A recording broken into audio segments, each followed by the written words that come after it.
اس video کے اندر میں عرض کروں حضرت موسیٰ علیہ السلام کی طرف یہ منقول ہے، دو اندھیرے سے دور۔ اللہ تعالیٰ نے ہمیں دو نور عطا فرمائے ہیں اور دو اندھیرے۔ موسیٰ علیہ السلام نے اللہ کی بارگاہ میں عرض کیا، یا مالک و مولا، دو نور کون سے ہیں؟ فرمایا قرآن اور رمضان۔ یہ دو نور ہیں جس سے ہم جنت طلب کر سکتے ہیں، جنت حاصل کر سکتے ہیں اور جنت کی طرف راغب ہو سکتے ہیں، جنت والے کام کر سکتے ہیں۔ فرمایا دو اندھیرے، فرمایا قبر کا اندھیرا اور قیامت کا، جہنم کا اندھیرا۔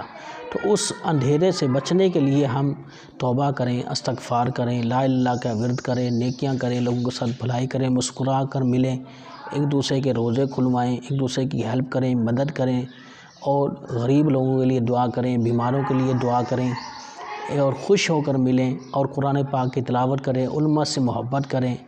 نبی کریم صلی اللہ علیہ وسلم کا ایک فرمان ہے کہ جو نیک پرہیزگار عالم کے پیچھے نماز ادا کرے گا تو اس نے ایسے ہے جیسے بنی اسرائیل کے انبیاء کے پیچھے نماز ادا کی۔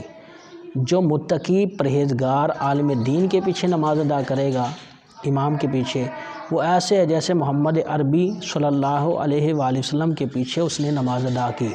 تو ممکن ہے آپ کو یہ باتوں کا علم نہ ہو، تو میں نے اس ویڈیو کے اندر عرض کیا ہے، تو آپ نیک لوگوں کے ساتھ ملاقات جاری رکھیں۔ انشاءاللہ ان کے ساتھ ہاتھ ملانا، ان کے ساتھ بیٹھنا اٹھنا آپ کے لیے نجات اور بخشش کا ذریعہ ہوگا۔ آئی ہوپ کہ یہ ویڈیو آپ کے لیے یوزفل ہو تو تھینکس فار واچنگ آپ کے لیے، اور تمام اپریشیٹ کریں دوستوں تک۔